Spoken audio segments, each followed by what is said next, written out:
26 साल की MBBS doctor अपने केबिन में बैठी रहती और अपने वर्कर के लिए बेल बजाती।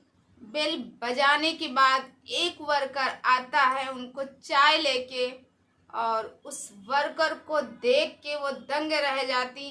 फिर दूसरे दिन अपने कमरे में बुलाती उसको, उसके साथ जो हरकत करती हैं वो सोचकर और वो जान के आपके रूह कांप जाएंगे कि डॉक्टर होने पर इनको मिला धब्बा। आजकल ऐसी ऐसी डॉक्टरें होती हैं। तो नमस्कार दोस्तों, मैं मधुलिका आप सबका स्वागत करती हूँ आपके अपने यूट्यूब चैनल जिसका नाम है मधुलिका UPRBL। मैं हूँ मधुलिका।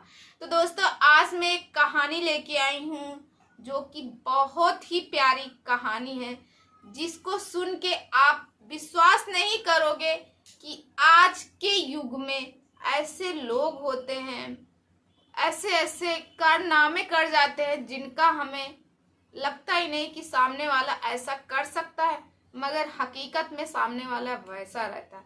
तो दोस्तों, ये कहानी है पाकिस्तान के पंजाब से।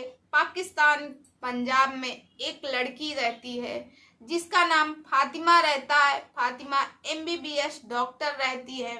वहीं पे सदर हॉस्पिटल में वो सबसे सीनियर डॉक्टर मानी जाती, बल्कि उनकी एज कम रहती मगर उनको योग्यता के अनुसार से सबसे बड़ी डॉक्टर मानी जाती हैं। वो अपने केबिन में काम कर रही थी, मरीजों को देख रही थी। देखने के बाद वो अपने सर्वेंट को यानी अपने नौकरों को बेल बजाती। वहां पे एक बेल बजा रहता, उनको चाय पीने की आदत थी, वो चाय पीने के लिए एक बेल बजाती है। उसके बाद वो देखती हैं कि एक लड़का आया है जिसकी एज मात्र 27-28 साल का रहा होगा। वो आया सूट बूट पहन के, एकदम नौजवान हैंडसम, जिसको डॉक्टर साहिबा कहती हैं कि आप बाद में आइएगा, 10 मिनट बाद, अभी मैं आपको बाद में देखती हूँ, आप बाद में आइएगा 10 मिनट बाद। तब तक वो कहता है, जी नहीं मैम, आपने जिसे बुलाया है मैं वही हूँ, मैं कोई मरीज नहीं हूँ। तो मैम कहती है, क्या मतलब कहने का तुम्हारा? तो उस लड़के का नाम शाहिद रहता है। शाहिद कहता है, जी मैम, आपने चाय के लिए बुलाया, मैं चाय ही सबको पिलाता हूँ। तो उसके बाद जो मैडम रहती हैं, पहले तो एक बार उसको ऊपर से नीचे देखती हैं, फिर उसके बाद बोलती है, अच्छा ठीक है चाय पिलाओ। और वो सोच में पड़ जाती है, इतना सूट बूट पहन के इतना हैंडसम लड़का, वो भी चाय बेच रहा। अच्छा, फिर उसके बाद मैडम अपने काम में लग जाती हैं और शाहिद अपने काम में लग जाता है। दूसरे दिन मैडम जब आती हैं तो देखती हैं उनका जो चैम्बर रहता है, उनका केबिन रहता है, जहाँ पे वो बैठती है मैडम के ऑफिस में। देख रही हैं शाहिद बहुत मन धन से उसकी चेयर साफ करती, उसका मेज साफ कर रहा है, और बहुत ही मन धन से। और आज फिर दूसरा कपड़ा पहने, वो भी सूट बूट पहन के और स्प्रे वगैरह डाल के अच्छे से हैंडसम लड़का, जिसको मैम देखती हैं तो देखती रह जाती। शाहिद देखता है मैम आ गई हैं, शाहिद मैम को नमस्कार करता है, फिर नीचे सिर झुका के साइड में खड़ा हो जाता है। अब मैम को लगता है, जो डॉक्टर साहिबा रहती है फातिमा खान, वो सोचती हैं इतना ऐसा क्या मजबूरी है इसको, जो चपरासी का काम कर रहा है और वो किसी काम को मना नहीं करता, सभी काम मन लगा के करते हैं। अगर उसको झाड़ू लगाना है तो झाड़ू भी मन लगा के, पोछा लगाना है तो मन लगा के, आखिर बात क्या है। तो दोस्तों, ऐसे करते करते फातिमा मैम, वहाँ उसको 3 चैम्बर मिलते हैं, 3 डॉक्टर को वो चाय पानी कराता है, मगर उसमें जो फातिमा मैम रहती उसको घड़ी घड़ी किसी न किसी चीज़ के बहाने बुलाती रहती, कभी ये चीज़ कभी वो चीज़। तो मैडम के पास कम से कम 10 से 12 बार रोज जाता था, कहीं ये काम, कहीं वो काम, कहीं वो काम। ऐसे होते करते दोस्तों 6 महीने बीत गए, और मैडम जो है उससे कहती है कि शाहिद, क्या तुम व्हाट्सएप चलाते हो? तो बोलता है, हाँ मैम व्हाट्सएप चलाते हैं, आपको ऐसा क्या ज़रूरत आ गई? तो मैडम कहती हैं आप अपना नंबर मुझे दीजिए, कभी आवश्यकता होगी तो मैं तुम्हें कॉल करूँगी। तो कहता है ठीक है मैम, ले लीजिए, और वो मैडम को नंबर देता है। मैडम उस नंबर को सेव करती हैं और देखती हैं कि जो शाहिद रहता है वो उसको हर एक चीज़, वो सोशल मीडिया से ज़्यादा अटैच रहता है। देखती हैं कभी इस रील पे वो, कभी इस रील बना के अपने स्टेटस में लगाता, कभी ये रील बना के स्टेटस में लगाता, जिसको मैम देख के और भी फिसलती जा रही थी। और मैम उसमें बहुत अच्छे अच्छे कमेंट करती हैं कि बहुत प्यारे लग रहे हो, बहुत नाइस सॉन्ग है, वगैरह वगैरह। अब उसके बाद मगर जो शाहिद रहता है उस पर रिप्लाई नहीं करता। एक दिन मैम स्टेटस देखती है, उसमें कहती है तुम बहुत ही सुंदर हो, बहुत ही हैंडसम हो। अब शाहिद सोचता है कि मेरी स्टेटस के लिए तो ठीक है, मैम मेरे स्टेटस को लाइक करती है, मगर मैम मुझे भी लाइक करती है, ऐसा उसे लगा। अब फिर उसके बाद दोस्तों यहाँ 7-8 महीने हो जाते। एक दिन मैम अपने उस रूम में जाती हैं जहाँ पे मैम आराम करती हैं। उसी समय शाहिद को फोन करके बुलाती हैं कि तुम अंदर आ जाओ। अब शाहिद जो है सोचता है कि केबिन तक तो सही था, मैम के पास मुझे जाना, सारा काम करना, ये तो मेरा फर्ज था। अब मैम मुझे अपने पर्सनल रूम में क्यों बुला रही, जहाँ पे वो थोड़ा वो टाइम स्पेंड करती, जहाँ पे वो आराम करती, उस जगह मुझे क्यों बुला रही। मगर खैर जाने दो, क्योंकि वो मेरी मैम है, मुझे तो जाना ही है। इतना कहने के बाद वो अंदर जाता है। अंदर देखता है मैम जो है उनकी बेड पे लेटी रहती हैं, और कलर जो कोट वगैरह था वो निकाल के बाहर कर दी थी। मैम अच्छे से तैयार होती है और कलरफुल कपड़े पहने रहती है। वो कहती है आइए साहिल जी बैठिए। अब शाहिद जो है बैठ जाता है। मैम कहती है शाहिद मैं तुमसे कुछ कहना चाहती हूँ, तुम बहुत कुछ इग्नोर करते हो। तो बोलती हैं, वो बोलता है हाँ मैम बोलिए, आप हुक्म तो फरमाइए। तो मैम कहती हैं, हाथ पकड़ लेती हैं शाहिद का और कहती हैं शाहिद मैं तुमको पसंद करती हूँ और मैं तुमसे शादी करना चाहती हूँ, तुम्हारे साथ जीवन बिताना चाहती हूँ, तुम्हारा क्या है। तो शाहिद हाथ पीछे लेता है और कहता है अरे मैम क्या बात कर रहे हो, कहाँ आप कहाँ मैं कहाँ आपके लायक हूँ। तो मैम कहती है नहीं, तुम मुझे पहले दिन से ही पसंद आ गए थे, मैं तुम्हारा हाँ सुनना चाहती हूँ, आज नहीं तो तुम कल मुझे जवाब देना। इतना कहने के बाद शाहिद चला जाता है। अच्छा शाहिद अब 2-3 दिन से वो काम पे नहीं आ रहा था अपने जॉब पे। अब मैडम को जब बेल बजाती हैं तो दूसरा कोई आता, पूछती है शाहिद कहाँ गए, तो पता चला कि उसकी तबीयत खराब। मैडम उसके पास कॉल करती है शाहिद तुम क्यों नहीं आए, तुम्हें क्या हुआ। तो बोलता है मैडम मुझे बुखार आ गया। तो मैडम कहती है तुम्हें बुखार आ गया तो तुम घर पे क्या कर रहे हो, तुम्हें हॉस्पिटल आना चाहिए, मैं किस मर्ज की दवा हूँ, मैं तुम्हें दवा देती हूँ, तुम ठीक हो जाओगे। इतना कहने के बाद दोस्तों जो शाहिद रहता है, शाहिद कहता है अच्छा ठीक है मैम मैं कल आऊंगा। वो कहते मैं कुछ नहीं सुनना चाहता हूँ, कल तुम्हें आना है तो आना है।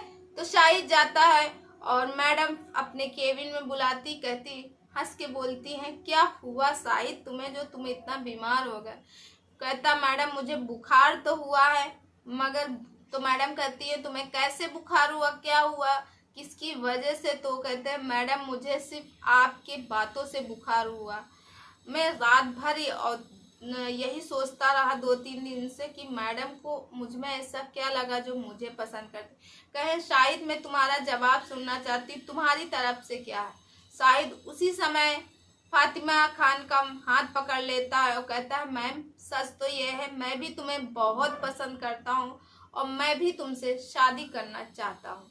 इतना कहने के बाद दोस्तों फिर 1 महीने बाद दोनों लोग शादी कर लेते हैं। अब शादी करने के बाद पूरे हॉस्पिटल में हंगामा हो जाता। फातिमा मैम ने शाहिद से शादी की, वो भी जो 4th क्लास का है, वो साफ सफाई लोगों को चाय पिलाता है, चपरासी, उसके साथ फातिमा मैम ने शादी की। वो भी वहाँ की सबसे बड़ी डॉक्टर और MBBS डॉक्टर हैं। अब लोगों ने 50 तरह की बातें करना शुरू कर दी। जो कि फातिमा को थोड़ा भी नहीं अच्छा लग रहा था, क्योंकि फातिमा जो है शाहिद को जियो जान से प्यार कर रही थी। उनकी जॉब से उन्हें कोई फर्क नहीं था कि मैं ऊंचे पद पे हूँ, ये वहाँ पे 4th क्लास है, मैं वहाँ की ऐसी हूँ, ऐसा कोई फर्क नहीं था।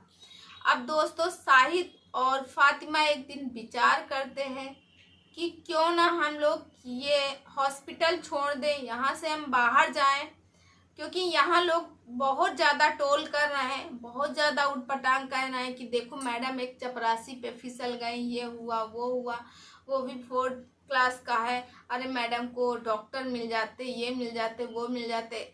ऐसे बात सुनते सुनते फिर दोस्तों वहाँ से दोनों लोग अपनी नौकरी छोड़ देते हैं। मैडम भी दूसरी जगह जॉब पकड़ लेती है। मैडम कहती हैं कि मैं अब किसी हॉस्पिटल में नहीं जाऊंगी, क्योंकि हॉस्पिटल में जाऊंगी तो सभी लोग यही ऐसा कहेंगे तुम्हारे बारे में, और मैं सुनना बर्दाश्त नहीं कर सकती, क्योंकि जो फातिमा रहती वो भी बहुत ही सुंदर रहती है। और दोस्तों आप लोगों को पता है पाकिस्तान की मुस्लिम लड़कियां बहुत ही निथाए सुंदर कही गई हैं और देखी भी गई हैं। तो मैडम बहुत सुंदर रहती, साथ में शाहिद भी बहुत सुंदर रहता। अब उसके बाद दोस्तों वो लोगों ने पैसे इकट्ठे किए, जो भी पैसा था, जिससे मैडम ने अपना क्लिनिक बनवाया। अपना क्लिनिक खुद का बनवा के मैडम उसी में दोस्तों जो है मैडम डॉक्टर अपना खोली, अपना क्लिनिक खोली। और जो शाहिद था, शाहिद को उसी क्लिनिक के अंदर मैडम ने एक मेडिकल स्टोर खुलवाया। उसमें 2 चपरासी यानी 2 लड़कों को काम करने के लिए रखा, और जो शाहिद था वो सिर्फ पैसों का काम देखता था, बाकी जो लड़के थे वो दवा देना, ये करना, वो करना। और दोस्तों फिर मैडम से इंटरव्यू लिया गया, जो वहाँ के पत्रकार थे वो गए उनके पास, पूछे आखिर तुमने ऐसे क्या देखा जो 4th क्लास लड़के से शादी की, तुम तो MBBS डॉक्टर थी, इतनी बड़ी डॉक्टर थी, तुम्हें तो कहीं ना कहीं अच्छा कोई ना कोई मिल जाता, MBBS डॉक्टर मिलता है, या फिर कोई मेजर मिलता है, या फिर कोई IAS मिलता है, या फिर कोई और मिलता, तुमने क्या ऐसा देखा कि एक इसके साथ तुमने शादी की। तो मैडम ने जवाब दिया, जो जवाब दिया आप सुन के परेशान नहीं हैरान हो जाओगे कि आज के युग में भी कोई ऐसी सोच रखता है। मैडम ने कहा देखो कामयाबी तो मुझे मिल गई, पैसा मेरे पास है, फिर कोई डॉक्टर के साथ शादी कर लेती, मगर मुझे जो सुख और जो प्यार शाहिद दे रहा है वो कोई और नहीं करता, क्योंकि उसके पास पैसा बहुत रहता, वो मुझे टाइम नहीं देता और मैं इधर जॉब करती। मुझे ऐसा पति चाहिए था जो मुझे प्यार करे। तो शाहिद से बढ़ के और शाहिद से अच्छा पति मुझे कोई मिल ही नहीं सकता, शाहिद से बढ़ के और शाहिद से अच्छा पति मुझे कोई मिल ही नहीं सकता है। इसके लिए मैंने शाहिद से प्यार किया, और मेरी नज़रों में जॉब का ऊंचा नीचा नहीं है। शाहिद भी अपने पैरों पे खड़े थे, मैं भी कमा रही थी, मुझे भी कामयाबी मिल ही गई थी। और आज हम दोनों की शादी को आज 3 साल हो गए। हमारे रिश्ते में कभी जॉब का कोई फर्क नहीं आया। हम दोनों लोग एक दूसरे की इज्जत करते हैं, एक दूसरे से प्यार करते हैं। और जो मैडम फातिमा थी उस समय प्रेग्नेंट थी 6 महीने। उन्होंने कहा देखो मैं प्रेग्नेंट भी हूँ, मुझे 6 महीने हो गए प्रेग्नेंट होने के, और शाहिद मुझे इतना ध्यान रखता है कि मैं बता नहीं सकती, उसको बयान नहीं कर सकती हूँ। तो शाहिद जैसा मुझे हम सफ़र चाहिए था, ना कि मुझे पैसा चाहिए। पैसा तो भगवान की दया से, पैसा तो अल्लाह की वजह से मैं भी कमा ही रही हूँ। ऐसे जब फातिमा ने इंटरव्यू दिया, सब लोग दंग रह गए कि आज के युग में ऐसी सोच रखने वाली डॉक्टर साहिबा फातिमा निकली। अगर सबके अंदर ऐसी सोच हो तो ये समाज में बुराइयां ना रहे। और दोस्तों आज शाहिद और फातिमा अच्छे से रह रहे हैं, और फातिमा को एक बेटी हुई जो कि फातिमा की ही तरह बहुत ही ज़्यादा सुंदर थी। तो दोस्तों आप लोगों को ये कहानी कैसी लगी कमेंट करके ज़रूर बताइएगा। आई होप आप लोगों को पसंद आई हो तो लाइक कमेंट और शेयर ज़रूर कीजिए। मैं मिलती हूँ नेक्स्ट वीडियो में। और हाँ दोस्तों, अगर आप इस चैनल में नए हैं तो प्लीज सब्सक्राइब माय चैनल, बगल में बेल आइकन है उसे भी प्रेस करें, जैसे मैं कोई नया वीडियो डालूं उसका नोटिफिकेशन सबसे पहले आप तक पहुंचे। और दोस्तों आप लोगों से यही रिक्वेस्ट है, ऐसे ही साथ और सपोर्ट देते रहिएगा क्योंकि मेरा मोटिवेशन बढ़ता रहे। तो दोस्तों मैं मिलती हूँ किसी नेक्स्ट स्टोरी के साथ, तब तक के लिए जय